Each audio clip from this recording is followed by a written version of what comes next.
¿Tú la pones a grabar? Perfecto, mi hermano. Muchísimas gracias. Ahora sí, estamos en vivo, literal. Estamos transmitiendo en vivo. Gracias a todos los que se están conectando a la transmisión de este estudio. Tercer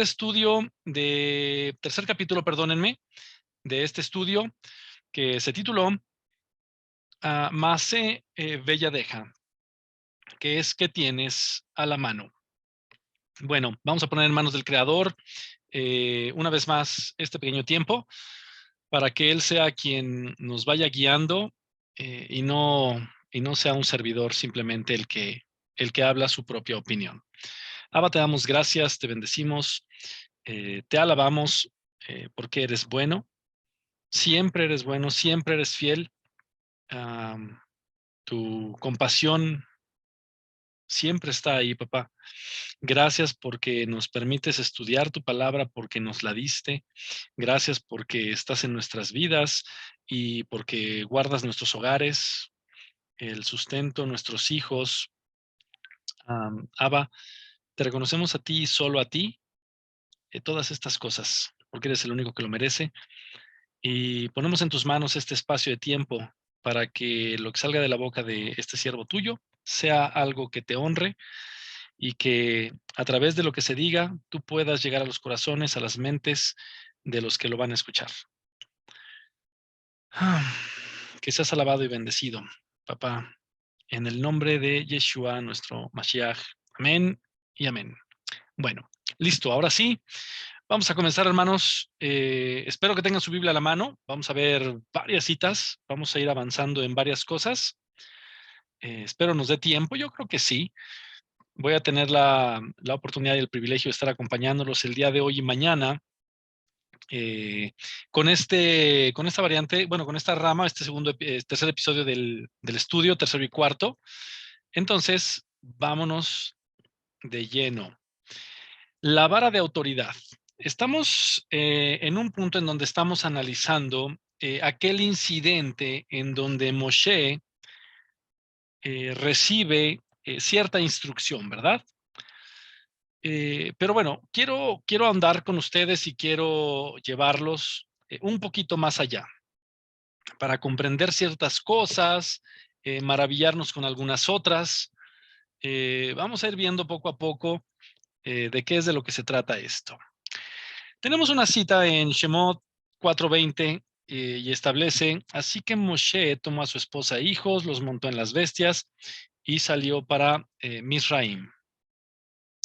Moshe tomó la vara de Elohim en su mano. Bueno, vamos a continuar. ¿Qué es lo que vamos a estar viendo? ¿Cuáles son los puntos que trataremos durante este estudio? Bueno, dentro de la parte 1 vamos a ir entrando en el concepto del significado y las implicaciones de la vara. ¿Cuál vara? La vara que tomó en su mano. Vamos a tratar de comprender y de aprender de quién era la vara y de dónde provenía esta vara. ¿Y por qué es que con esta vara se podían hacer portentos? ¿Cómo es que la vara actúa en nuestros días? ¿Y cómo es que todo esto apunta hacia el Mashiach Yeshua? Bueno, vamos a empezar y vámonos de lleno. Por efectos de referencia, la segunda parte vamos a estar viendo los puntos de cómo poder identificar cuando Elohim nos está queriendo decir algo, cómo saber cómo actuar y con cuánta celeridad, y cómo poder evitar el castigo o la reprensión. Finalmente, vamos a ver cuál es el llamado de atención en nuestros tiempos. ¿Cuál llamado de atención? Bueno, aquel al que debemos de escuchar para evitar el uso de la vara. Bueno, parte número 1, vamos a empezar. Y entonces sí, Significados e implicaciones de la vara.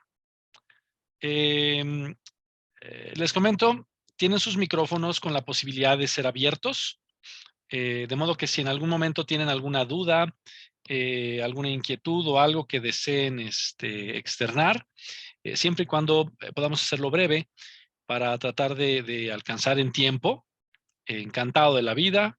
Me va a dar gusto poder tratar de responder la duda o hacer un pequeño apunte de lo que surja. Entonces, significados e implicaciones de la vara. Vamos a empezar analizando el versículo que tenemos de inicio.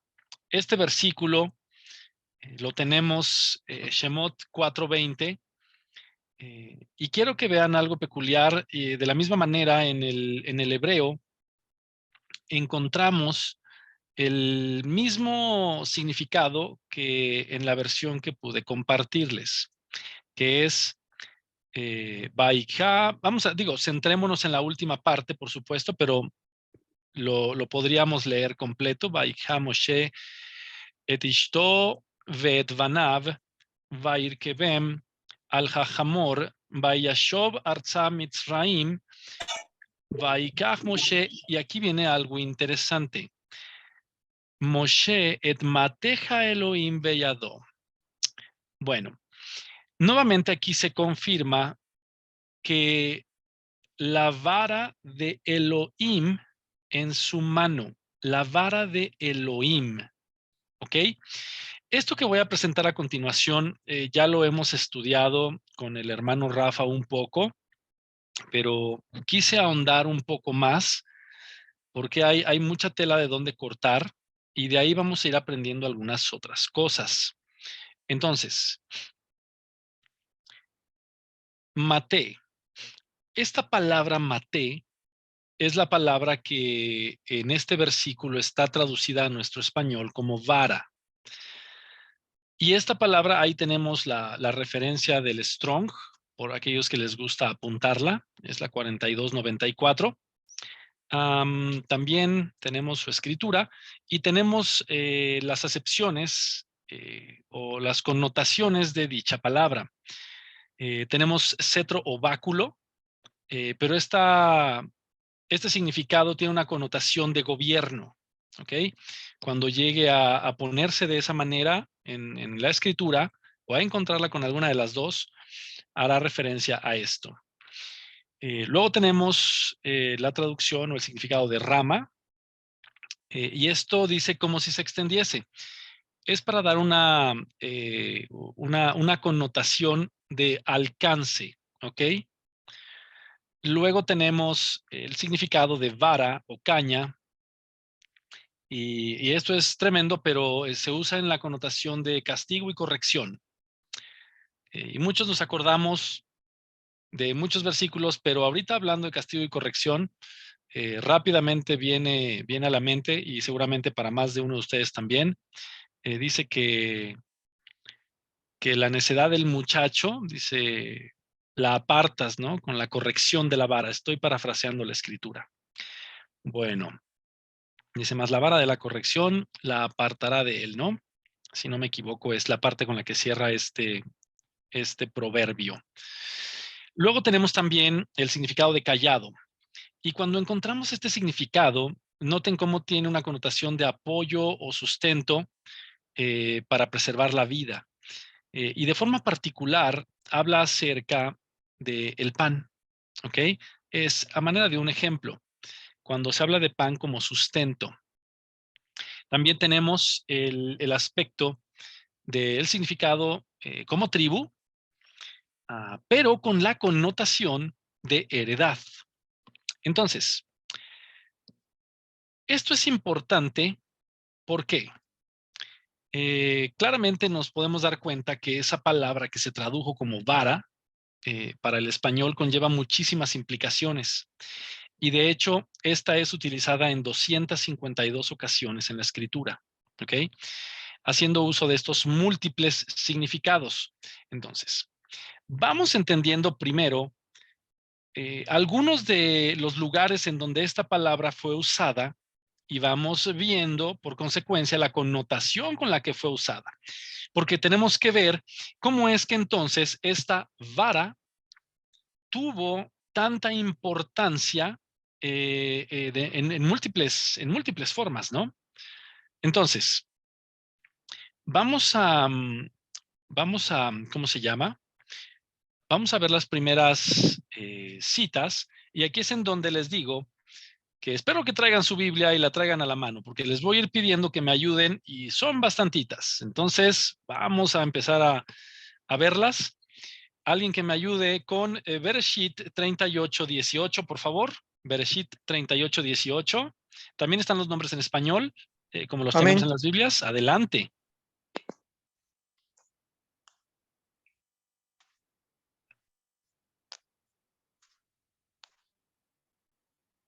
Adelante, adelante. Sí. 38, 18. Es correcto. Amén. Dice, él respondió, te daré como garantía.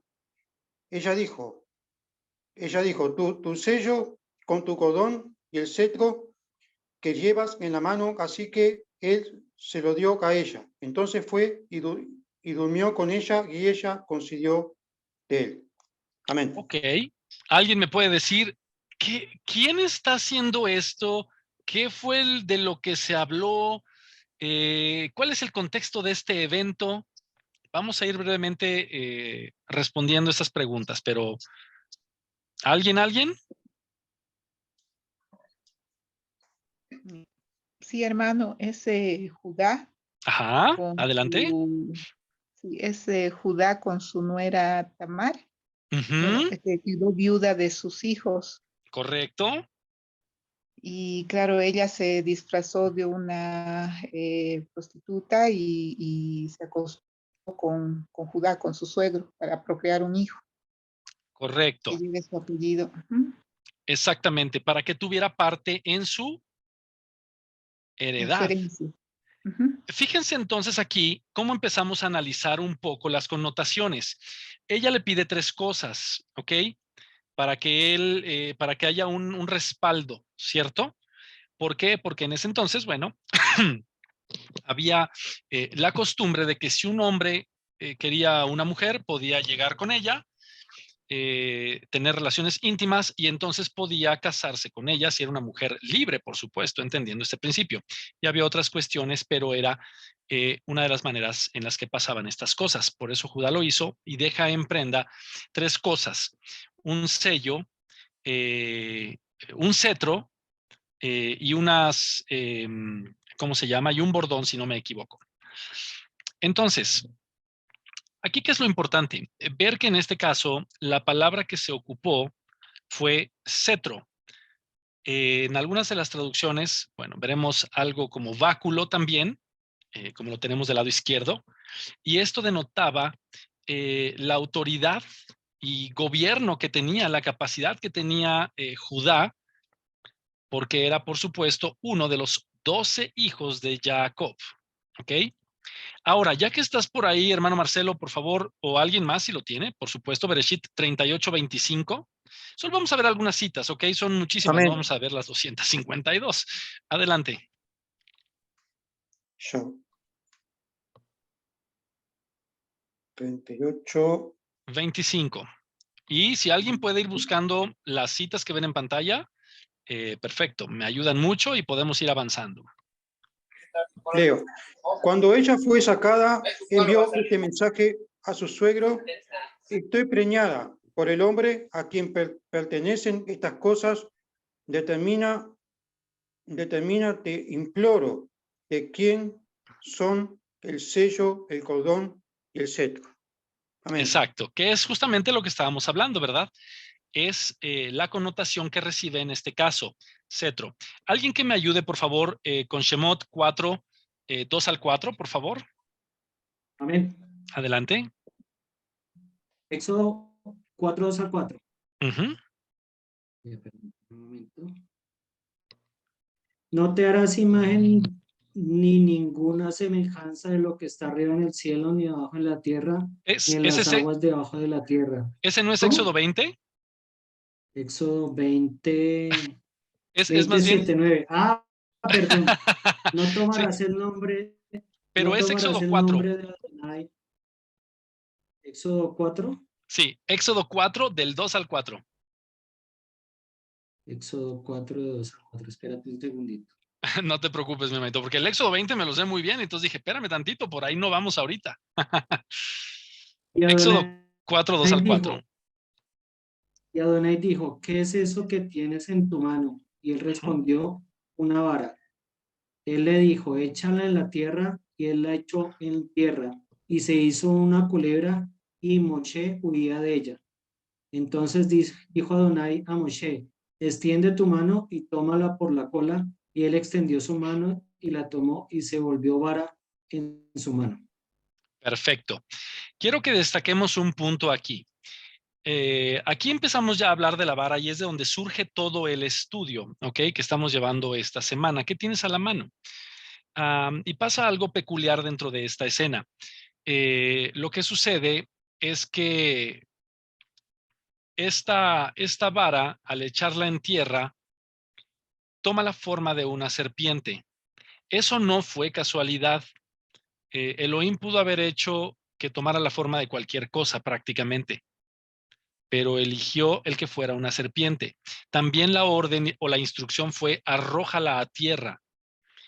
Eso también tiene una connotación y eso lo vamos a ver hasta el final del día de hoy.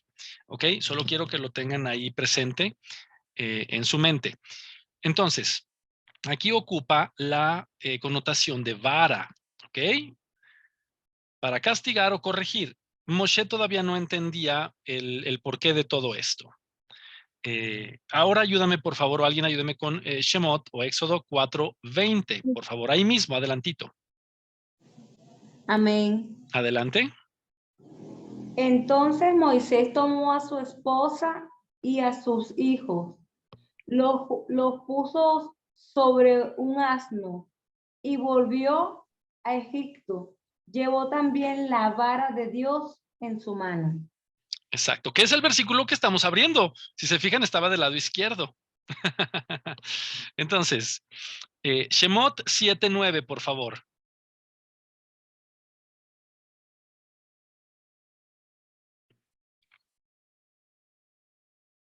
Y si alguien puede ir ayudándome en buscar también Shemot 8:17, 9:23, adelante. 8:9 dice, si Faraón os respondiere diciendo, mostrad milagros, dirás a Aarón, toma tu vara y échala delante de Faraón para que se haga culebra. Amén. Ok, ahí le estaba empezando a dar una connotación de autoridad y empezaba a venir una advertencia que Faraón no entendería todavía, ok, pero es importante entender un principio, el cual lo voy a mencionar ahorita en un par de versículos. ¿Alguien que tenga el 8:17 de Shemot? Sí, amén. Adelante. Dice, y así lo hicieron. Aarón extendió su brazo con la vara y golpeó el polvo de la tierra, y vinieron piojos sobre hombres y bestias. Todo el polvo de la tierra se convirtió en piojos por toda la tierra de Misraim. Amén. Amén. Esto ya empieza a ser uno de los golpes que asestó Elohim sobre la tierra de Misraim, ¿ok? Sobre la tierra de los egipcios. 9:23, ¿lo tiene alguien? Porque esa connotación fue directa. Adelante.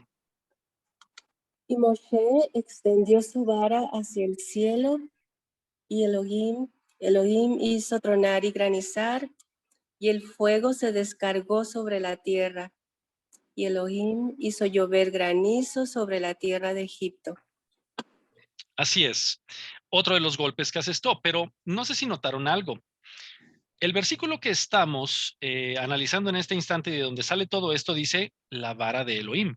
Sin embargo, también leímos recientemente que le dijo, toma tu vara, Aarón, y haz esto. Tomó su vara y asestó contra el piso, contra el polvo.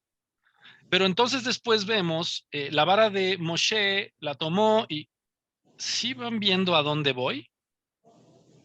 ahorita vamos a ir dilucidando toda esta situación a la par de las connotaciones que tienen estos diferentes significados.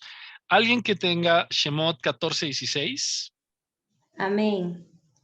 Y tú Adelante. alza tu vara, extiende tu mano sobre el mar y divídelo para que los israelitas lo crucen en seco. Amén. Exactamente. Aquí podemos ver entonces ahora cómo la vara se utiliza en una connotación de autoridad, en donde sucede un portento milagroso. En ese momento no es para juicio, en ese momento es para ayuda o sustento, para apoyo, ¿ok? ¿Qué es lo que dice el 17:9, por favor? Amén. Ujú. Y dijo Moshe a Josué, escógenos varones y sal a pelear contra Amalek. Mañana yo estaré sobre la cumbre del collado y la vara de Elohim en mi mano. Ok, entonces ya estamos hablando en que esta vara estaba siendo utilizada para efectos de respaldo. Miren, tal vez no nos da tiempo ahorita de ver todos los versículos que tenemos aquí en pantalla, pero el objetivo es entender que en el español nosotros vemos la palabra vara y después tú puedes seguir leyendo más adelante y te encuentras la misma palabra o una palabra similar, pero no sabes que va de la mano de la misma raíz en el hebreo. Y esto ciertamente nos resta muchísima profundidad al momento de estudiar. Por eso es que, bueno, siempre les invitamos a que den ese paso de ahondar literal en las raíces hebreas de las palabras, en las raíces hebreas de los textos, porque en ellos están escondidas gran cantidad de cosas.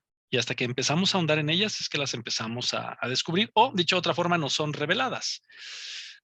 Bueno, vamos a saltar tantito a Vayikra. ¿Quién tiene Vayikra 26:26? ¿Alguien que me ayude? Amén. Adelante. Dice, cuando yo os quebrante el sustento del pan, cocerán 10 mujeres cocerán 10 mujeres vuestro pan en un horno y os devolverán vuestro pan por peso y comeréis y no os saciaréis.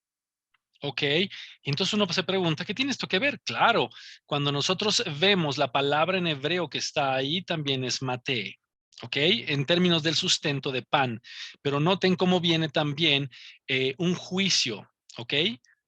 Esto es bastante interesante. Dos connotaciones aplicadas sobre la misma frase, bajo la misma palabra. Bueno, alguien que tenga Bamidbar 13:11 o 1:16, alguno de esos dos. Aquí vamos a ver una Amén. connotación distinta. Adelante. Estos eran los nombrados de entre la congregación, príncipes de las tribus de sus padres, capitanes de los millares de Israel. Amén. Ok, ¿este fue cuál, hermanita? Dime, por favor, no seas malita.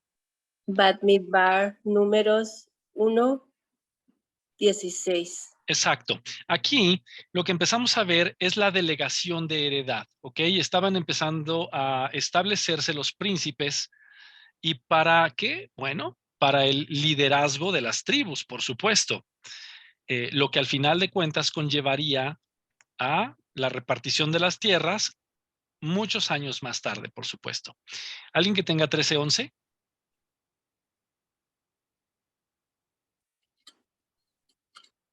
13:11 de números. Amén. Adelante.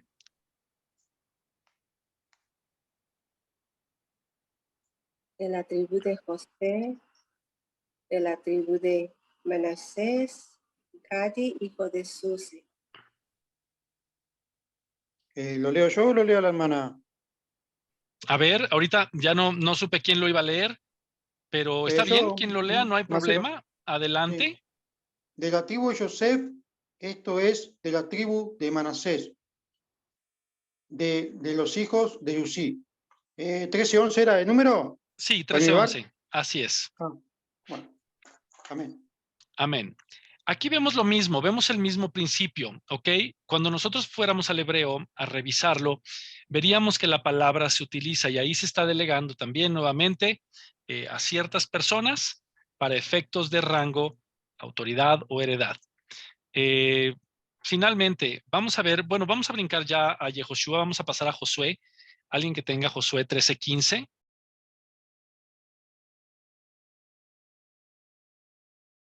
Josué o Yehoshua 13:15. Amén. Adelante. Esto es lo que Moisés dio a Rubén, conforme al número de su familia. Ok. Ahí también vemos qué cosa. ¿Qué le está diciendo? Esto fue lo que le dio a tal persona conforme a su familia. Heredad. La misma palabra se encuentra ahí. Y cada vez que nosotros en la escritura encontremos normalmente la palabra tribu, va a tener esta connotación, ¿ok? Cuando, por supuesto, encontremos la palabra hebrea que estamos analizando. Si nosotros vemos el primer libro de Samuel 14:27, se los leo. Dice, pero Jonatán no había oído cuando su padre había juramentado al pueblo y alargó la punta de una vara que traía en su mano y la mojó en un panal de miel y la llevó a su mano a la boca y fueron aclarados sus ojos. Esto es en un contexto en donde Saúl había hecho un juramento diciendo que nadie comería hasta que Israel hubiese ganado una batalla. De modo que su hijo, en este caso, extiende su mano y come, y en este sentido le debería venir una maldición, porque el juramento que hizo Saúl fue, maldito sea aquel que coma. Y entonces si leemos un poco más la historia, lo confronta a su padre y le dice, bueno, pero es que tenía hambre y ¿acaso por eso he de morir?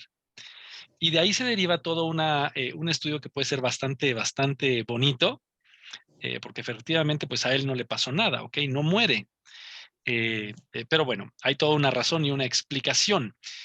Vamos rápidamente a ver Salmos 110:2, por favor, alguien que lo tenga. Y mientras tanto, yo les voy ayudando con una de las citas de Isaías. Salmos 110:2. Amén. Adelante. 110:2 Salmo dice, Ajá. Adonai enviará desde Sión la vara de tu poder. Domina en medio de tus enemigos. Muy bien. Creo que esa se explica por sí sola. Me van Sí. siguiendo un poquito con el concepto que les quiero transmitir. Si nosotros leemos Isaías 9:4, veremos que dice, porque tú quebraste su pesado yugo y la vara de su hombro, dice, y el cetro de su opresor, como en el día de Madián. Bueno, hay otras tantas citas que están aquí en Isaías. Solo quiero llevarlos finalmente a la cita de Ezequiel. Si alguien la tiene y me gana en llegar ahí, fenomenal. Ezequiel 4:16. Y si no, yo se las comparto, creo que ya les gané. Aquí estoy. Dice, y me dijo luego, hijo de hombre, he aquí quebrantaré el sustento del pan en Jerusalén y comerán el pan por peso y con angustia y beberán el agua por medida y con espanto. Bueno, nuevamente está hablando de un juicio que vendría a caer sobre el sustento, pero la palabra que se ocupa es esta misma.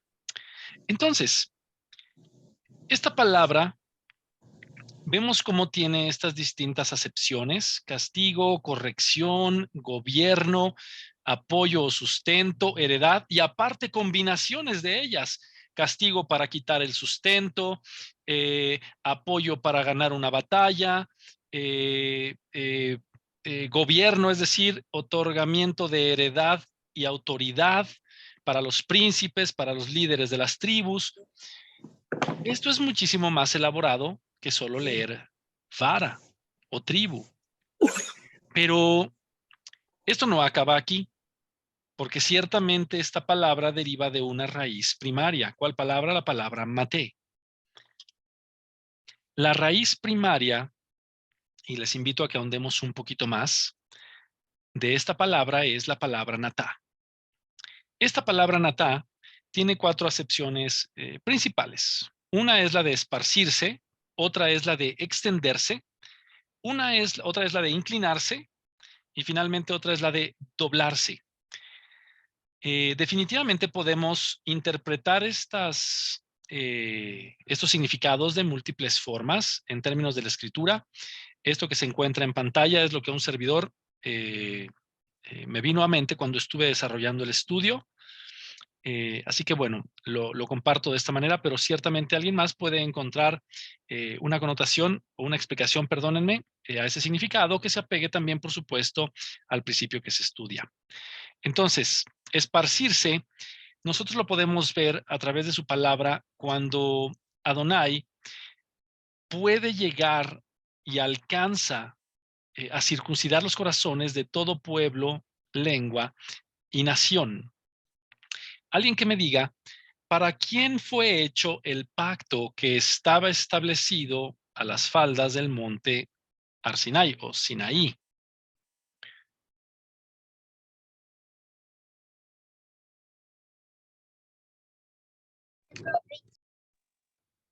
¿Quién, perdón? Adelante. Para Israel Para Israel, ¿y quién más? y Adonai. Bueno, sí, claro, entre Adonai e Israel, pero ¿será acaso que Los también, extranjeros. adelante, los extranjeros que qué cosa? Que salieron de agregaran a Egipto. Israel. ¿Que sé qué, perdónenme? Para todo el extranjero que se agregara a Israel. Ok, correcto, para todo extranjero que se agregara a Israel y falta otra cosa. Y porque una cosa era agregarse a Israel cuando salieron de Misraim y se escuchó todo eso y hubo gente que se enteró y se los encontraban por el camino y se les unían y algunos Misraimim egipcios también salieron con ellos, etcétera, etcétera. Pero no solo por ya unirse, estar ahí con ellos, entonces... guarden sus mandamientos. Exactamente. Todo aquel extranjero que viva en tu casa o contigo, que guarde mis mandamientos. Entonces, ¿qué es lo que pasa más adelante? Israel en ese entonces era una nación, pero cuando pasa el que Salomón o el rey Shlomo empieza a desobedecer y empieza a ir en contra de la Torá reiteradamente a lo largo de los años, viene una consecuencia muy seria. ¿Cuál fue la consecuencia? ¿Alguien se acuerda? Se dividió el pueblo. Se dividió el reino, ¿ok? Se divide el reino de Israel y entonces ya sabemos todos lo que sucede. El reino del sur, el reino del norte se dispersan por todos lados y más adelante viene una revelación en profecía de uno de los profetas que dice, y te digo que en otro tiempo venidero se hará un pacto, dice, este será un pacto nuevo, que no será escrito en piedra, sino que ¿qué cosa será escrito en? El corazón. En los corazones, así es. ¿Por qué? Porque Elohim era perfectamente consciente de que se iba a haber una dispersión a lo largo del mundo y por eso tendría que haber manera de que él alcanzara los corazones de todas las personas en todo el mundo. Pero ¿qué tiene que ver esto con la vara? Todo empieza con Moshe, ¿entendido? En este caso, lo que quiero que vean es el significado de la palabra y cómo llega a muchísimo más de lo que simplemente vemos. Aquí ya estamos hablando en términos de todo lo que era un plan profético y de cómo Elohim, a través del significado de esta palabra, podríamos interpretarlo. Luego tenemos igual la palabra extenderse. Esta palabra extenderse nos habla acerca de que no hay lugar en donde donde no podamos ser alcanzados por Yahweh. Y también podemos interpretarlo como que su reino alcanzará a todas las naciones a través de una sola, que es un poco lo que acabamos de explicar. ¿Ok? La puerta se abriría a través de Israel y todas las naciones podrían ser alcanzadas. Y también, de la otra manera, el extenderse, yo no sé, alguien que me diga, o no sé si se habían puesto a preguntarse esto.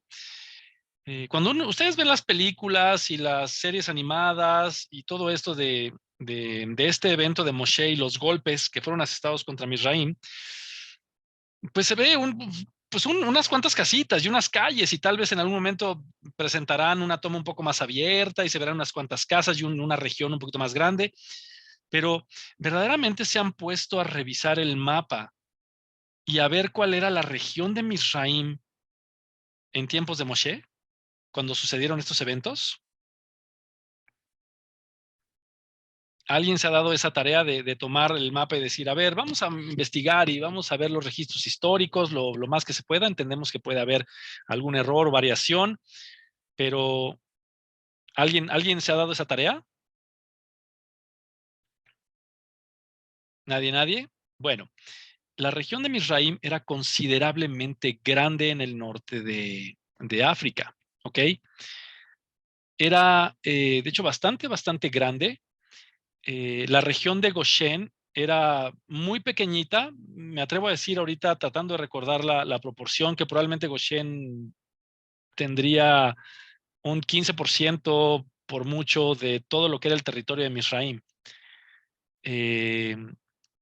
Entonces, cuando estos sucesos pasaron, no nada más pasaron en donde estaba Faraón, no nada más pasaron en una pequeña región alrededor de los hebreos, no, pasó en toda la región de Misraim. El alcance de Adonai a veces no lo comprendemos y a veces no nos damos cuenta. Esa vara, esos golpes que fueron asestados, la vara fue el objeto terrenal, pero lo que en realidad se movió fue el puño de Elohim. Y el puño de Elohim alcanzó y se extendió a todo Misraim. De la misma manera, esta connotación en la palabra natá nos habla de este principio. No hay lugar en donde podamos escondernos de él. Y al mismo tiempo, lo bonito es que él hará uso de todos los mecanismos para extender su reino a todo el mundo, para que sean adheridos a Israel. Bueno, también tiene una connotación peculiar, dos de hecho muy similares, inclinarse y doblarse. Inclinarse era algo que nosotros en la escritura lo encontramos, y esto ha sido cierta polémica en algunos momentos, en donde dicen, bueno, pero es que mira, aquí en la Torá dice que ellos se inclinaron aquí, se inclinaron allá. Bueno, podríamos hablar de todo eso, y hay una razón del por qué ciertos hombres se inclinaron ante otros, pero en este caso, lo único que estamos diciendo es que esto era un requerimiento mínimo como para demostrar un corazón humilde, ¿ok? Cuando alguien hacía una reverencia o un ejercicio de inclinación contra alguien más o en favor de alguien más, no es que le estuviera dando una posición de deidad, sino simplemente era de respeto, ¿ok? Bueno, de la misma forma, el requerimiento del que estamos hablando aquí, el inclinarse, era algo mínimo e indispensable para que todos y cada uno de nosotros pudiéramos alcanzar compasión de Elohim a través de la sangre del Mesías. ¿Cómo así? Es simple. Si tu corazón es orgulloso, si no estás dispuesto a inclinarte, si no estás dispuesto a bajar la cerviz y decir, me he equivocado, he hecho mal y te necesito, ciertamente deposito mi fe en el Mesías y en la obra, eso no iba a suceder. Luego entonces, es importante darnos cuenta cómo esta vara tenía como propósito el que Faraón se inclinase, el que Faraón cambiara de corazón, ¿ok? Pero ciertamente eso no sucedió.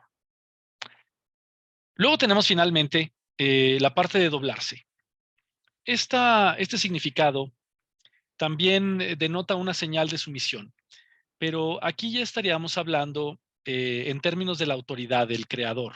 ¿Ok? Ese doblarse podemos verlo referido cuando la nación de Israel, al tener miedo, se postra en tierra, se dobla literalmente, dobla su cuerpo y se postra en tierra. Y ya obviamente eso era para decirle a Elohim, nosotros no somos nada, por favor, inclusive le piden a Moshe y le dicen que no hable con nosotros, que hable contigo, etcétera, etcétera. Bueno, de esto anterior, esta raíz también tiene muchos ejemplos. Vamos solo a ver algunos. Son muchos las citas que les quise compartir aquí, pero obviamente no nos daría el tiempo. Alguien que me ayude, por ejemplo, con Bereshit 43, del 26 al 28. Por favor. Y yo les voy buscando Shemot 3:20. Si alguien me quiere aportar con alguna otra de las citas, no las vamos a leer todas, insisto, sería fenomenal. En lo que encuentran Bereshit, Shemot 3:20 dice, pero yo extenderé mi mano y heriré a Misraim con todas mis maravillas que haré en él, y entonces os dejará ir. Eso es una de las cosas que Adonai le estaba diciendo a Moshe y a Aarón. Extenderé mi mano. ¿Ok? ¿Alguien que haya llegado a Bereshit 43, 26 al 28? Amén. Adelante. Y vino José a casa y ellos le trajeron el presente que tenían en su mano dentro de la casa y se inclinaron ante él hasta la tierra. Entonces le preguntó José cómo estaban y dijo, vuestro padre, el anciano que dijiste, lo pasa bien, ¿vive todavía? Y ellos respondieron, bien, va a tu siervo nuestro padre, aún vive. Y se inclinaron e hicieron reverencia. ¿Hasta cuál? Hasta el 28, Hasta ¿no? ahí. Sí, hasta ahí, hermanito, está ¿Hasta bien. ahí? Ah, Sí, bueno. está bien. Listo. Dice, y se inclinaron e hicieron reverencia. Eso no se toma como una cuestión de adoración por efectos de deidad.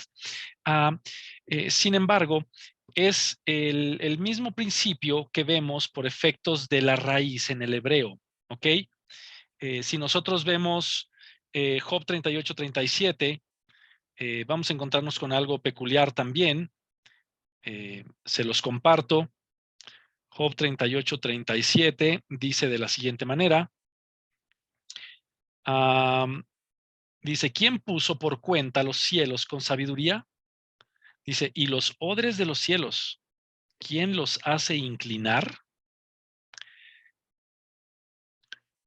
El punto de todo esto es entender cómo Elohim está detrás de estas cosas, ¿ok? Voy a dejar ahorita, por si alguien quisiera ahí tomarle una captura de pantalla, unos instantes, para que puedan ya revisarlo en casa. O si alguien está viendo el video, posteriormente podrá pausarlo. Pero a lo largo de estos versículos podrán encontrar una relación directa con estos significados que van de la mano del poder de Elohim, que van de la mano de la palabra mate, que a su vez se utiliza para el estudio que estamos llevando, que es una vara con la cual se hicieron portentos. Bueno. Pero aquí surge una pregunta. ¿De quién era la vara y de dónde provenía? Me gustaría escuchar algunas opiniones. De Elohim. De Elohim. Ok. Adelante. ¿Alguien más?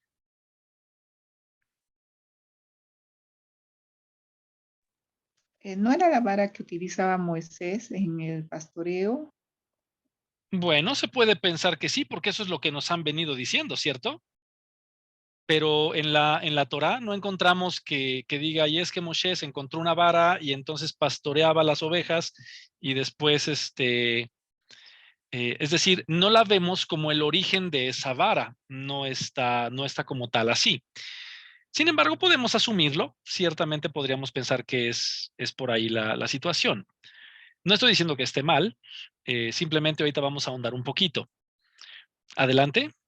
¿Alguien más? Yeshua.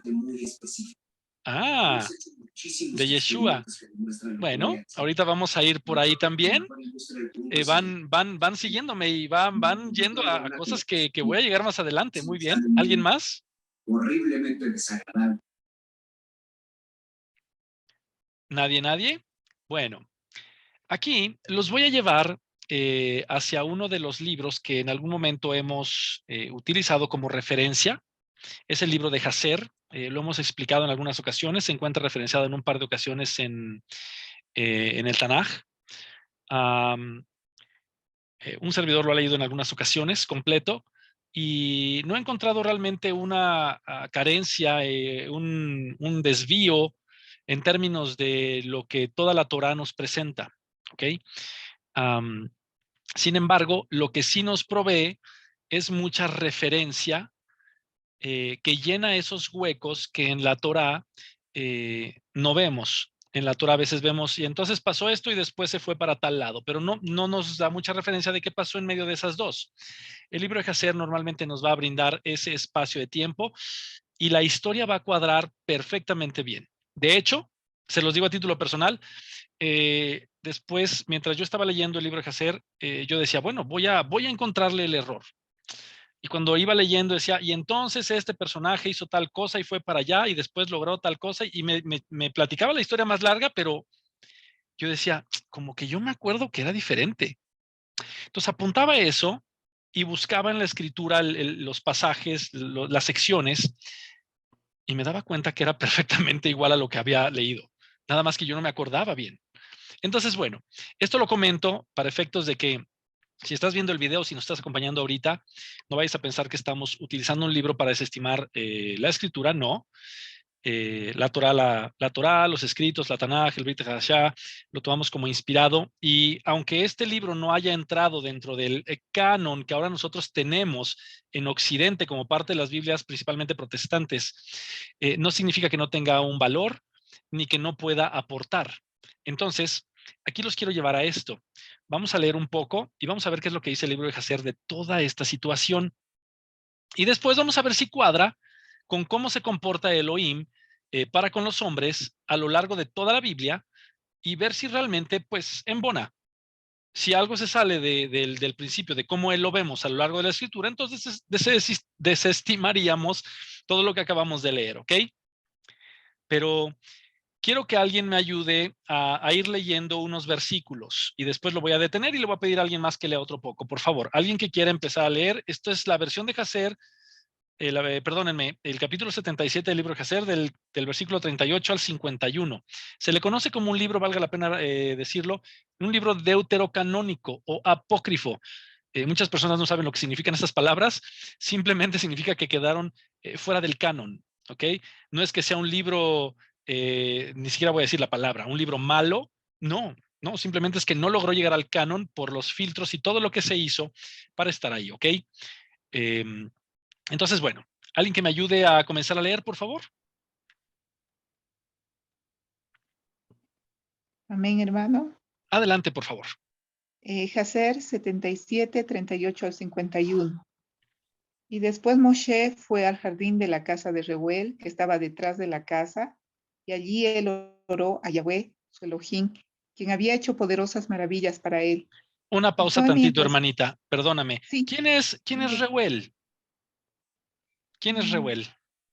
¿Alguien sabe? ¿No es su suegro, Yetro? Sí, es Yitro, exactamente. Era otro de los nombres con el cual era conocido, ¿ok? Reuel es Yitro, el que fue a futuro suegro de Moshe. Nada más quería aclararlo muy bien, hermanita. Adelante. Amén. Y fue mientras él oraba que él miró opuesto a él, y he aquí que una caña de zafiro fue puesta en la tierra, cual estaba plantada en el medio del jardín. Y él se acercó a la caña y miró, y he aquí que el nombre de Yahweh, el Todopoderoso, estaba grabado en ella, escrito y desarrollado en la caña. Y él lo leyó y extendió su mano y lo arrancó como un árbol de bosque, y la caña estaba en su mano. Y esta es la caña con la cual todas las obras de nuestro Elohim fueron hechas. Después que él había creado el cielo y la tierra y todo el ejército de ellos, mares, ríos y sus peces.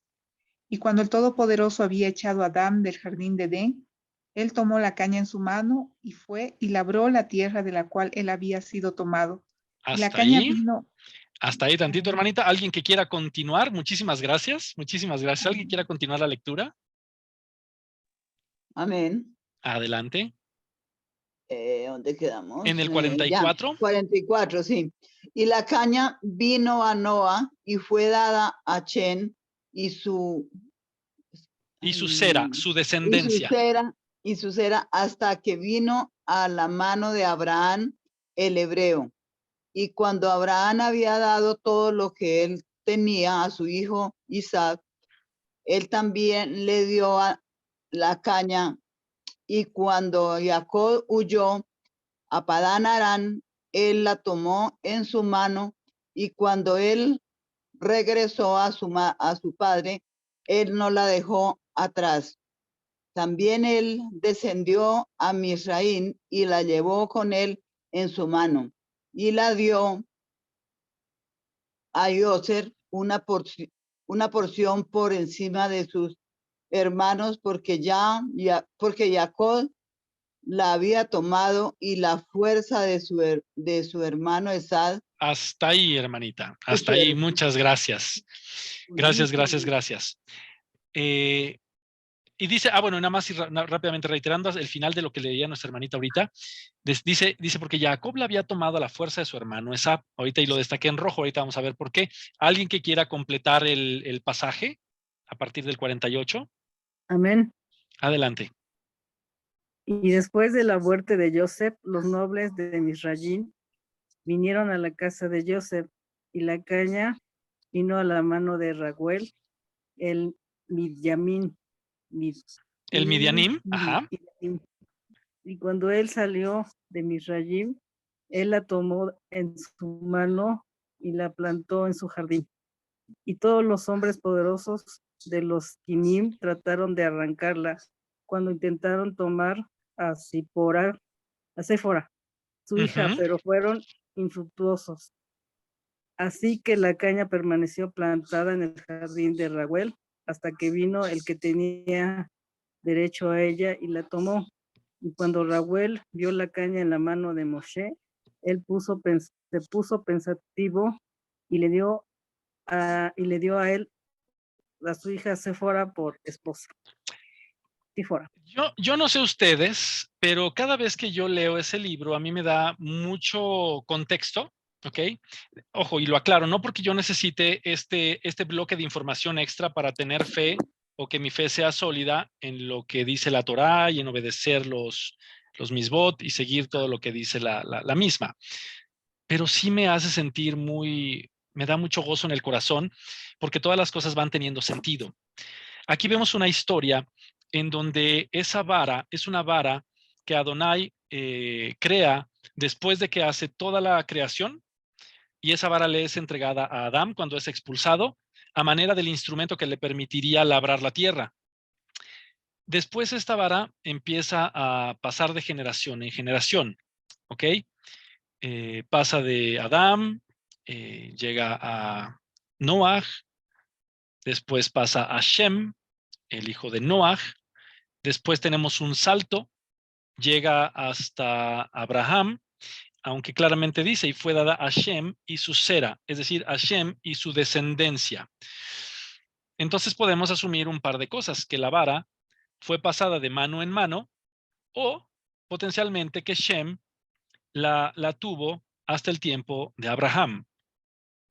Algo que muchas personas no saben, permítanme, déjenme poner mi teléfono en silencio.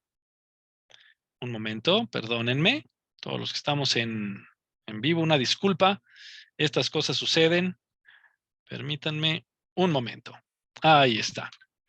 En este caso, el hecho es que algo que no tomamos en cuenta muchos cuando leemos la escritura es que muchas de estas personas en ese tiempo vivieron, es decir, fueron contemporáneos, vivieron en la misma época, ¿ok? Coincidieron incluso muchos de ellos, pero la Torá a veces no nos brinda esta información.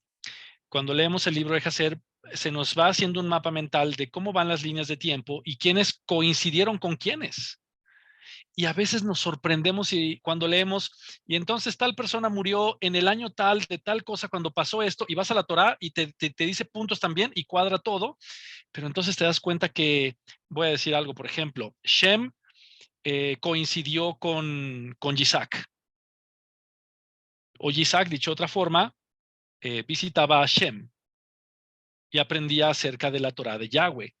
Y tú dices, bueno, o sea, esto, sí, porque Shem llegó a vivir, si no me equivoco ahorita, puedo estar equivocado, pero estoy casi seguro, como 600 años, 600 y algo, si no es que un poco más. Entonces, durante ese tiempo, la gente siguió naciendo y él seguía viviendo y seguía naciendo. Es decir, esta vara pasó de mano en mano, de generación en generación, o de ciertas personas hasta otras, porque llegaron a coincidir. Hasta el punto en el que llegó con Isaac y se la da a Jacob. No, se la da a Esav, porque él era el mayor. Pero Jacob dice en este texto, dice, porque Jacob le había tomado la fuerza de su hermano Esav. Esto lo podemos entender como parte, ya sea del acuerdo que se hizo, de la compra de la primogenitura, o ciertamente que la tomó a la fuerza y huyó con ella. Bueno, viene otra cosa que amarra y que hace sentido.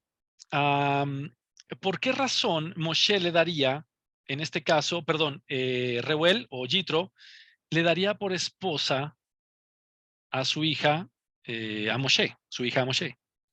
Nada más porque sí, nada más porque la ayudó y la defendió en el pozo. A mí nunca me hizo mucho sentido eso. No estoy diciendo que no sea la razón o una de las razones, pero esta razón que presenta este libro brinda un poquito más de como de profundidad y lo que nos deja ver es entonces cómo al final de tiempo la vara cae en manos de Yosef. Después de estar en manos de Yosef, él muere y este madianita, el midianim, este madianita, Reuel, se la lleva con él. Y esa vara esperó ahí. ¿Esperó ahí a qué? Al tiempo correcto. Esperó a la persona correcta. Bueno, pero entonces podemos pensar que es una historia muy bonita y simplemente dejarlo ahí y nos apegaríamos con, bueno, no me interesa de dónde salió, simplemente es una vara con la que se relatan ciertos eventos.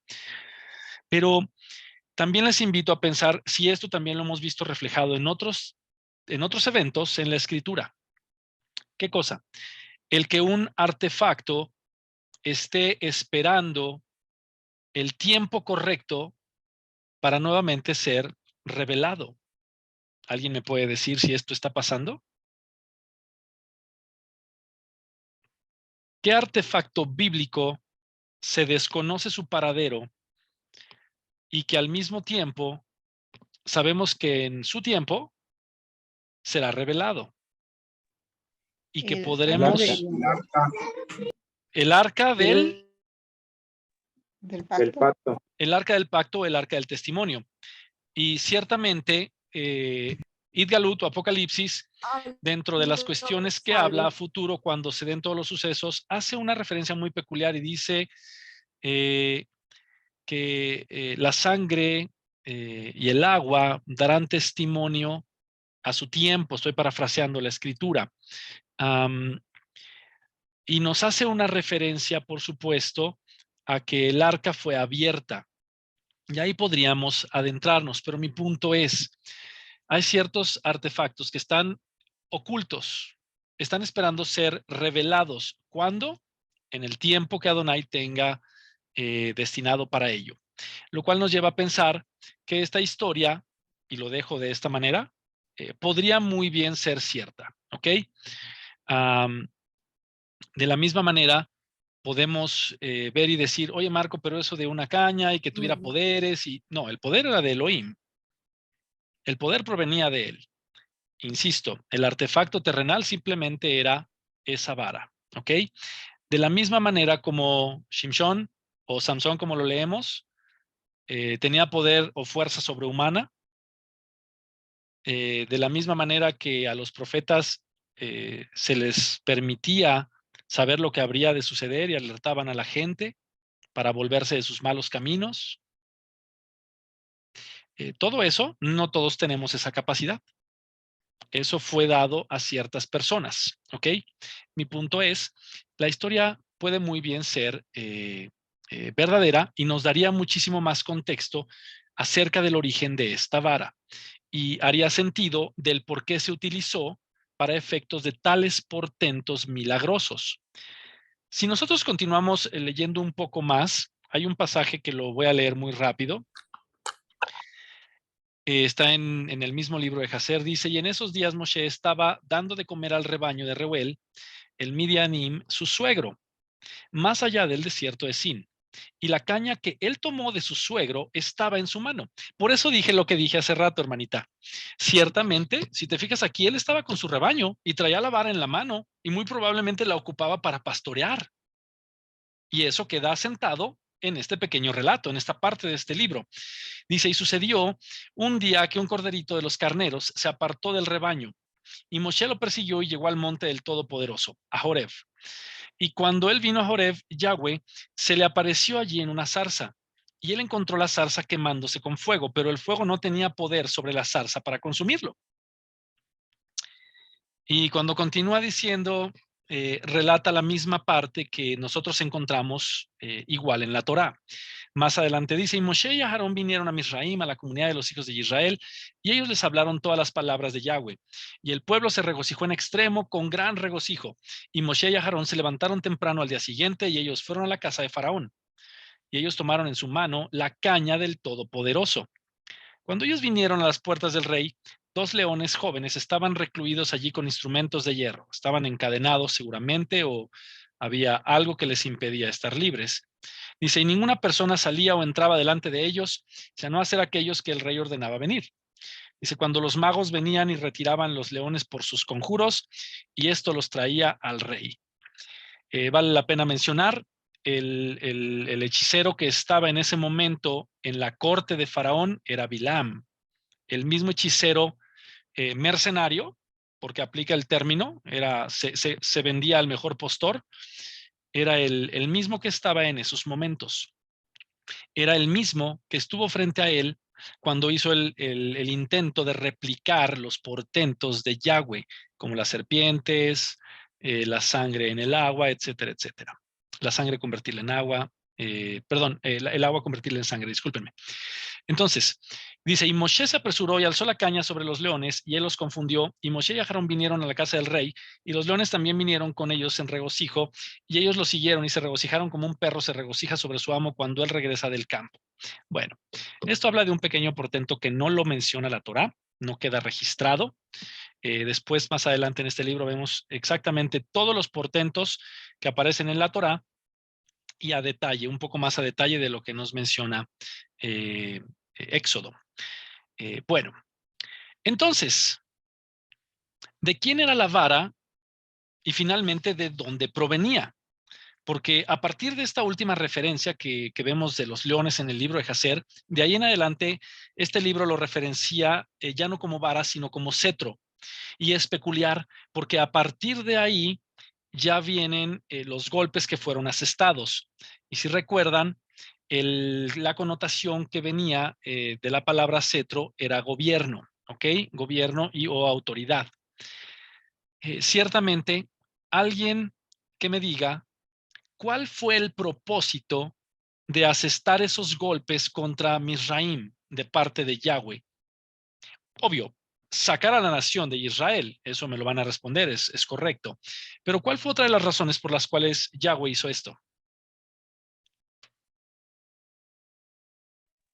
Para dar a conocer su gran nombre. Perfecto, muy bien, ante Faraón, ante Misraim, etcétera, etcétera. Otra de las razones, no es la que estamos buscando todavía. Para mostrar su poder. Correcto. Les voy a dar una pista. Moshe y Aarón mencionaron en algún momento que estos portentos eran para que él se diera cuenta que no había otro Elohim bajo el cielo, que él era el único Elohim. que era el Elohim de los hebreos, pero que no había otro Elohim bajo el cielo, que él había hecho todas las cosas. Entonces, bajo este principio, ¿cuál creen ustedes que haya sido una de las razones por las cuales Yahweh hizo esto? Cada uno de estos golpes me refiero. Para dar a conocer que no había otro Dios fuera de él y pues como atacó a todas las deidades que había en Egipto, para dar a conocer a su poder a través pues que esas deidades no tenían poderes. Exactamente. Cada uno de los golpes, y esto no todas las personas lo saben, cada uno de los golpes que fueron asestados contra Misraim atentaba contra uno o más de los dioses paganos, de los dioses falsos de los Misraimim, de los egipcios.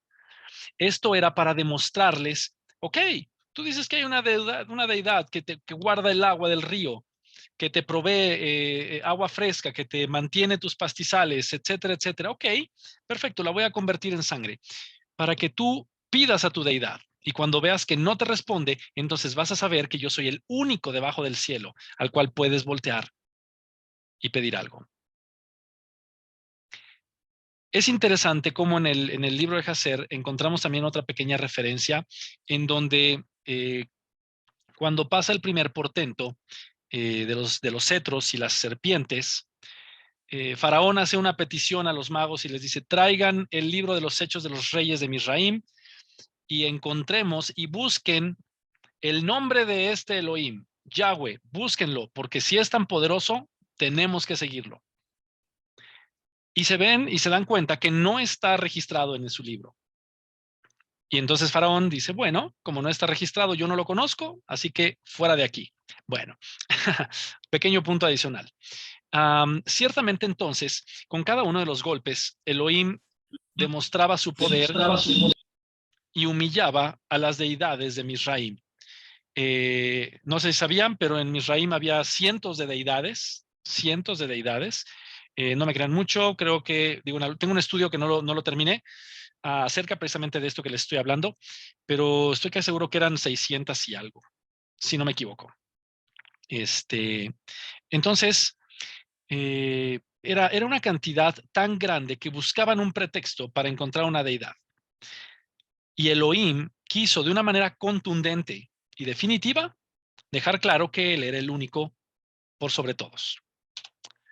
Aquí quiero mostrarles un pequeño caminito para que podamos ver cómo es que esta vara fue atravesando de mano en mano, pasando de Yahweh, por supuesto, aquel que la creó, entendiendo este principio, Adam, Shet, Enos, Cainán, Mahaleel, Yered, Hanoch, Metushelach, Lamech, y pasamos hasta Noach.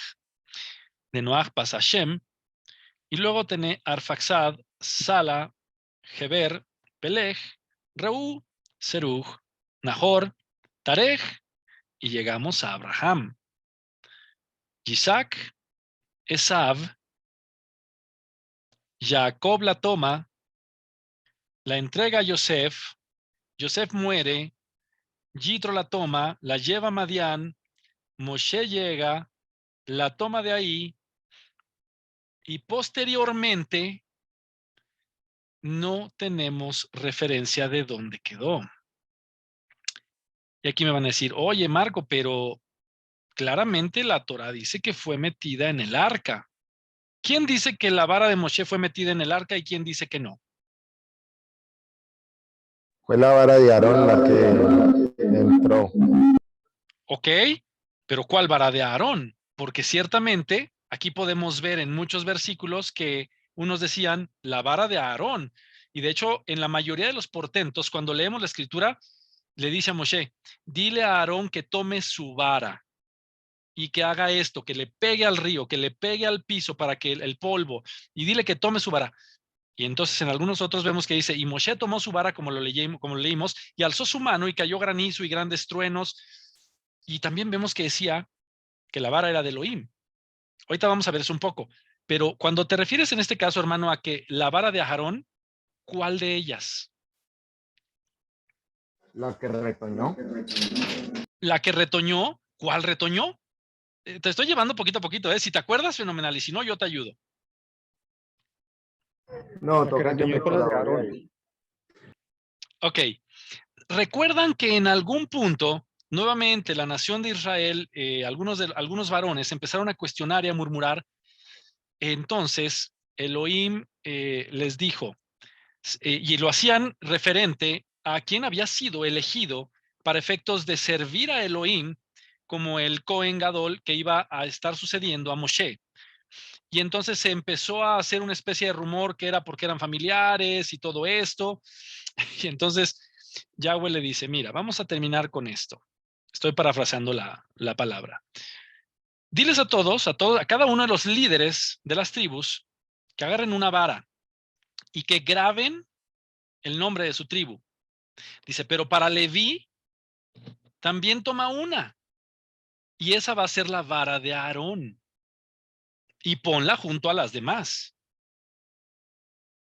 Y a la mañana siguiente, la que haya reverdecido, entonces esa demostrará para quién tengo yo el favor, a quién he elegido. Y no solo reverdeció, sino que dio frutos. ¿Ok? Esa fue la vara que fue solicitada ponerse dentro del arca. Ojo, no fue la misma que Moshe tuvo. De esa vara, la última referencia, corríjanme si me equivoco y si alguien sabe diferente, ayúdeme. De esa vara, lo último que sabemos y que tenemos en cuenta es cuando él vuelve a golpear la roca para hacer que salga agua en esta segunda ocasión, cuando se le pidió que le hablara. Y ese es el último referente que tenemos. Ya no lo menciona más la Torá, no que yo recuerde. Entonces, bueno, si alguien tiene algo diferente, por favor háganmelo saber, pero así como igual el cuerpo de Moshe no se vio jamás, esa vara de Moshe no se tiene una referencia adicional. Pero lo que sabemos es que al final regresará a manos del Mashiach. Y quiero que vean algo bastante interesante aquí. Pasa de Esav a Jacob. De Jacob, entonces ya empiezan las 12 tribus. Pasa a Yosef. ¿Por qué? Porque él recibe una doble porción. La doble porción viene de la mano de este cetro. Ciertamente lo que le correspondía a Rubén por ser el mayor, el cual perdió la primogenitura, por efectos de lo que ya sabemos, de tener relaciones íntimas con una de las concubinas de su padre, entonces pasa a manos de Yosef la primogenitura. Pero esta doble porción va de la mano de lo que es este cetro. Finalmente, entonces, pertenece a Yosef, a la tribu de Yosef. Muere y la toma un extranjero. Pero posteriormente tendrían que pasar muchos años para que entonces alguien de la tribu de Leví llegara a posesión de ella. Y finalmente, después de un tiempo, se entiende que volverá a manos del Mashiach. Vamos a ir rápidamente viendo, ya nos vamos perfilando para el final. Pero entonces, ¿de quién era? Ya me dijeron ustedes por ahí. Era de Elohim, por efectos de que él es el creador. Pero fue de Adán, porque fue un obsequio de Elohim. Pero fue de Noaj en adelante. Y aunque no tenemos certeza de cómo fue pasando de mano en mano, se asume que fue por línea de sangre hasta llegar a Isaac. Una disculpa por el error de dedo, por efectos de herencia. Después fue de Moshe, por derecho. Por eso es que en algunas ocasiones dice, toma tu vara. Pero noten que él decidió compartir este derecho. ¿Cuándo decide compartir este derecho? Cuando él solicita a Yahweh de manera reiterada y le dice, yo no soy capaz de ir ahí, yo no puedo hablar, no tengo la capacidad, yo soy tardo de lengua, y también hay toda una explicación del por qué él era tardo de lengua. Pero le dice, bueno, hasta que Elohim se cansa de eso y le dice, está bien, basta. ¿Tú acaso no crees que yo conozco a tu hermano Aarón y que sé que él es bueno hablando? Entonces te haré que te encuentres con él y él hablará, y tú le serás a él como Elohim.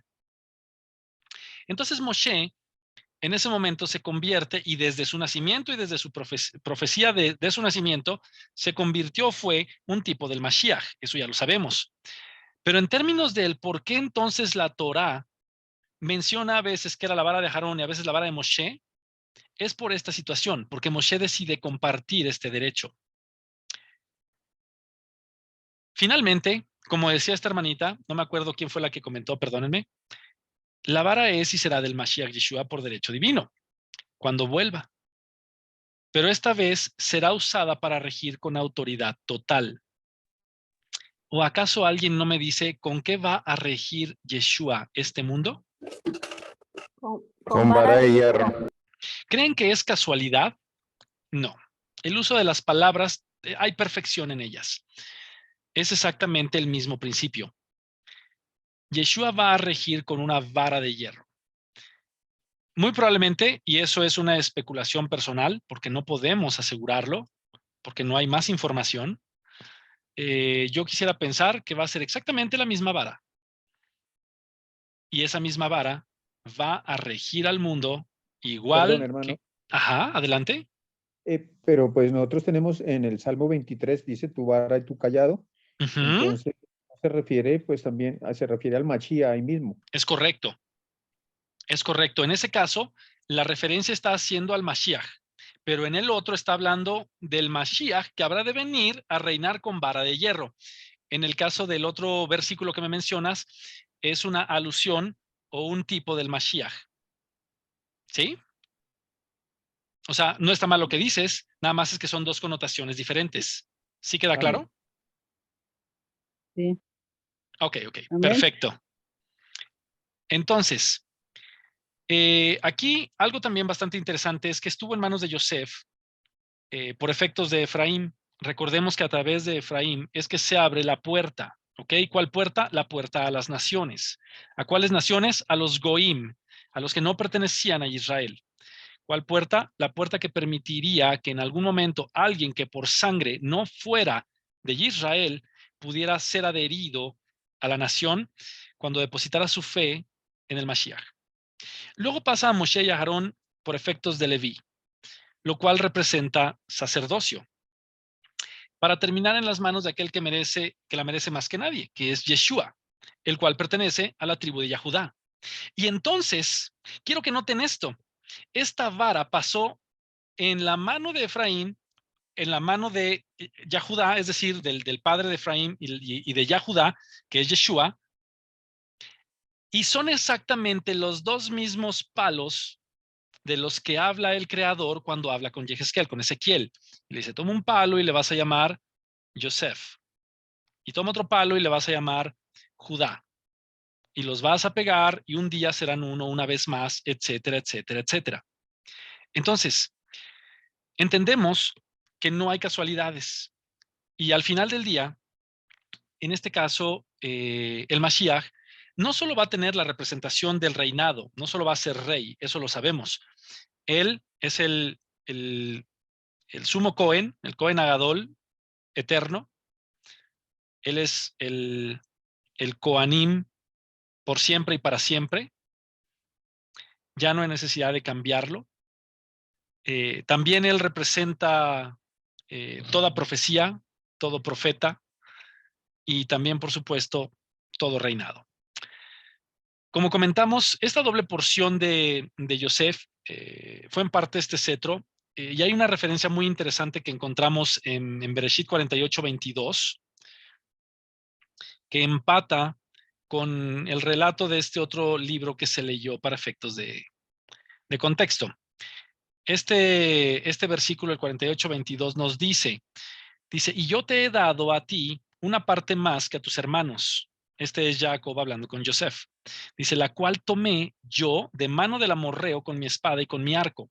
Y recuerden cómo en el relato que leímos, perdónenme, cuando se habla, dice que Jacob fue a Padán Aram y cuando regresó a su padre, él no dejó la caña atrás. Él no dejó la caña atrás, sino la trajo con él. Entonces, Es exactamente el mismo principio. Bueno. ¿Cómo apunta todo esto al Mashiach? Y con esto vamos concluyendo. En este caso, él es el Aleph y la Tav. Por ello, de donde ésta surgió, ¿qué cosa? Esta vara, esta también regresará. Así como solo Moshe tenía el derecho de tomar la vara, así solo el Cordero de abrir los sellos. ¿Por qué hago esta comparativa? Porque ciertamente Moshe fue un tipo del Mashiach y para él hubo un derecho reservado. Ese derecho que fue el hacer los portentos con esta vara. Así como para Noaj hubo reservado el derecho de la construcción del arca, que también venía a representar al Mashiach, así ha habido ciertos hombres, ¿ok? Que han sido utilizados para ir dejando en claro aquel que habría de venir. ¿Alguien quiere hacer un comentario? ¿Adelante o...? Ok. Dice, veamos algunos más para entender. Aquí hay unas referencias, ¿ok? Se las voy a poner todas aquí y solo vamos a leer un par, porque ahorita estamos justamente terminando en tiempo. Antes de leer esta frase, vamos a leer rápidamente Bereshit 49:10. Y en este caso, dice, no será quitado el cetro de Judá, ni el legislador de entre sus pies, hasta que venga Silo, y a él se congregarán los pueblos. Esta era una profecía respecto al Mashiach. ¿Ok? Esto era una profecía de que de la descendencia de Judá habría de venir. Lo interesante son las palabras que se ocupan. No le será quitado el cetro de Judá. Y obviamente nosotros lo entendemos y lo interpretamos por efectos del reinado, que al final de cuentas, aunque el reino fue quebrado, fue partido en dos, un día se reunirá otra vez y aquel que reine habrá sido un descendiente de la tribu de Judá. Pero yo me aboco porque la Biblia ya me ha mostrado eso muchísimas veces, en que, como hemos venido diciendo, todo tiene un porqué y nada está escrito porque sí. Si vemos Salmos 3:4, en Salmos 3:4 encontramos lo siguiente. Si alguien me ayuda en alguna de las citas, yo he estado con mucho gusto esperando, hermanitos, pero no quiero tomar mucho más de su tiempo. Entonces, por eso es que me he dedicado ahorita a leerlas algunas un poco más rápido yo. Dice, con mi voz clamé a Yahweh y él me respondió desde su monte santo. Salmos 3:4. Con mi voz clamé a Yahweh. Yo creo que tengo la cita mal, una disculpa. Sí, debía haber apuntado la cita mal. Sí, una disculpa. Una disculpa, me debía haber confundido en la cita. Voy a leerles, en este caso, Mateo 28:19. No, olvídenlo, permítanme, déjenme recordar, porque aquí esto lo puse por una razón, ya acabo de recordar el por qué. En este caso, dice, con mi voz clamé a Yahweh y él me respondió desde su monte santo. Estos versículos que yo les estoy poniendo aquí, es para ver cómo reflejan al Mashiach, ¿ok? Y cómo es que está presente en estas mismas dos palabras que van de la mano de la vara y el portento que se hizo. ¿Ok? Entonces, dice, desde su santo monte me respondió. En este caso se entiende que es una representación espiritual. Esto habla de extenderse, esto habla del alcance que tendría. ¿Ok? Ahora, rápidamente voy a leer Mateo 28:19 y permítanme un segundo. Mateo 28:19 y tenemos lo siguiente. Dice, por tanto, id y haced discípulos a todas las naciones, bautizándolos en mi nombre. Lo leo de esta manera, es la traducción original, una de la traducción original del hebreo, me refiero, que en el único de los 4 libros de la Besorá, que está en hebreo por efectos de los textos encontrados. Aquí de lo que está hablando es de ir a ser discípulos a todas las naciones. Nuevamente, estaba representando todo el alcance que representaría el Mashiach. Representaría este vehículo que sería el que permitiría que todos tuviéramos acceso a la salvación. Romanos o Romim 11:17 dice así, dice, pues si algunas de las ramas fueron desgajadas y tú siendo olivo silvestre, has sido injertado en lugar de ellas y has sido hecho partícipe de la raíz y de la rica savia del olivo. Esa rica savia del olivo es el Mashiach. Y esas ramas de las que habla es de la oportunidad de cómo parte de las naciones extranjeras ser injertado en el buen olivo que es Israel. De modo que nuevamente esta misma acepción de las ramas la vemos reflejada en una profecía del Mashiach para efectos de salvación. Si vemos el 14:11, dice, y esto conociendo el tiempo, que es ya hora de levantarnos del sueño, porque ahora está más cerca de nosotros nuestra salvación que cuando creímos. Oh, discúlpenme, ese es 13:11, una disculpa. 14:11 dice así, porque escrito está, vivo yo, dice el Adón, que ante mí se doblará toda rodilla y toda lengua confesará a Adonai. Esto es para efectos de gobierno, esto es para efectos de que se van a doblar ante la autoridad, esto es para efectos de que sí o sí él va a ser honrado y loado en algún momento por todo el mundo, le guste o no a las personas. Finalmente voy a irme rápido a Revelaciones, y esta la han escuchado muchas veces. Voy a quedarme con el 1:8 y dice así, yo soy el Aleph y la Tav, el principio y el fin, dice el Adón, el que es y que era y que ha de venir, el Todopoderoso, el Shaddai. Hermanos, el punto de todo esto es notar cómo Elohim ocupa una vara a través de un hombre para hacer portentos, pero esta vara trasciende y él deja escondido todo esto, todos estos significados, toda esta profundización de la mano de una palabra, la palabra que él utiliza. Y es cuando entonces entendemos el alcance y la trascendencia de esto que acabamos de aprender el día de hoy, que nos damos cuenta que vale la pena no solo leer, no solo prestar atención, sino ahondar. ¿Ok? Esta vara, al final de cuentas, entendamos que todo vuelve al principio. Rafa ocupa una frase que es parte de la escritura, por supuesto, un versículo. Yo no me lo sé de memoria porque no lo tengo yo tan presente como él, pero es el que dice algo así como que todo lo que fue ha de volver a ser o todo lo que ha pasado volverá a pasar, o todo lo que pasó volverá a suceder. No hay nada nuevo debajo del cielo. Exacto.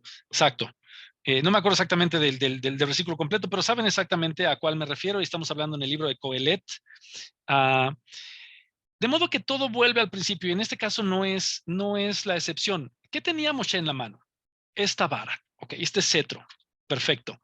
Moshe era un tipo de ¿qué? Ya lo hemos venido diciendo, del Mashiach. Las proezas las hacía Elohim a través de ellos, pero el significado de que con su mano tomaban la vara denotaba el señorío sobre la serpiente. Ahora, ¿ustedes creen, y volviendo al punto que les dije en el principio, ¿ustedes creen que fue casualidad que se convirtiera en serpiente? No. La profecía que fue dada en un principio en Bereshit decía que ¿qué? Que iba a poner enemistad entre ella y la serpiente, pero su simiente, dice que la serpiente la heriría a ella en el calcañar, pero su simiente la heriría en la cabeza, denotando el señorío que ya estaba otorgado para poder recuperar el título o la titularidad de la tierra, ¿ok? De las manos del enemigo. En este caso, es exactamente el mismo principio. Por eso digo que todo vuelve al principio, todo vuelve al inicio. El hecho de que Moshe con su mano hiciera los portentos y de que lo primero que sucediese era que se convirtiera en una serpiente y que cuando la tomaba se regresaba a su forma original, es decir, dejaba esa manera agrespe, esa manera peligrosa, que es una serpiente, era una manera de decir y de representar cómo el Mashiach iba a tener potestad sobre la serpiente antigua miles de años más adelante. Hermanos, hay tanto escondido y tanto que está ahí esperando ser encontrado. Yo la verdad es que les invito a que poco a poco vayamos investigando, vayamos ahondando, porque hay tanto conocimiento que el Padre ha destinado para aquellos que le buscan, para aquellos que ahondan. Porque recuerden, y nuevamente, aquel que toca le será abierto, aquel que busca ha de encontrar, pero si nos quedamos nuevamente con lo único que nos dan, con lo único que nos dicen, entonces nos vamos a quedar con la idea de que la vara que está en el arca es la con la que se hicieron los portentos. O nos vamos a quedar con que posiblemente el hecho de que se convirtiera en serpiente solo porque se le ocurrió a Elohim que se convirtiera en serpiente. Tampoco fue casualidad que ese cetro, después de regresar a su forma, perdónenme, cuando estaba en serpiente, devorara a las otras dos. Eso hablaba también de la potestad y del señorío del único Elohim debajo de la tierra por sobre la confianza que tenían puestos ellos en sus deidades paganas, que es el mismo principio de los golpes. Bueno, hermanos, hasta aquí llegamos el día de hoy. El día de mañana vamos a hablar un poquito acerca de estos otros temas, de cómo son las llamadas de atención de Elohim. Y les adelanto un poco.